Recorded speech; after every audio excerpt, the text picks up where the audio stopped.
Good morning, আমি Riya. Welcome back to my blog. তো চলে এসেছি নতুন একটা ব্লগ নিয়ে। সকালবেলা উঠেই আমি যেমন রোজ চা খাই, আজকে সেটাই খাচ্ছিলাম। বাট আজকে আমার উঠতে একটু লেট হয়ে গেছিলো, তো আশা করছি আমি তাড়াতাড়ি রেডি হয়ে বাস ধরতে চলে যেতে পারবো। আজকেও মা সেম বানিয়েছে ডালিয়া।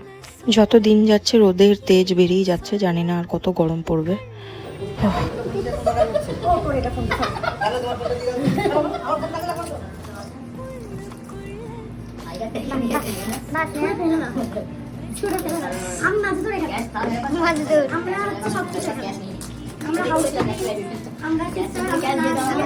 আজকে সৌমিকদা আবার উইদাউট এনি রিজন আমাদের খাইয়েছে সন্ধ্যাবেলায় চিকেন পকোড়া আর লঙ্কার চপ। পুরো রাস্তা বাসে দাঁড়িয়ে দাঁড়িয়ে আসার পর ঠিক নামার আগে আমরা সিট পেয়েছিলাম। আর সারাদিনের পর আমাদের মুখের এরকম জঘন্য অবস্থা দেখে আমরা নিজেরাই হাসছিলাম। ব্যাস, তারপরে বাস থেকে নেমে আমি হাঁটতে হাঁটতে বাড়ি গেলাম। আর বাড়ি গিয়ে মা আমাকে রোজ চা বানিয়ে দেয়।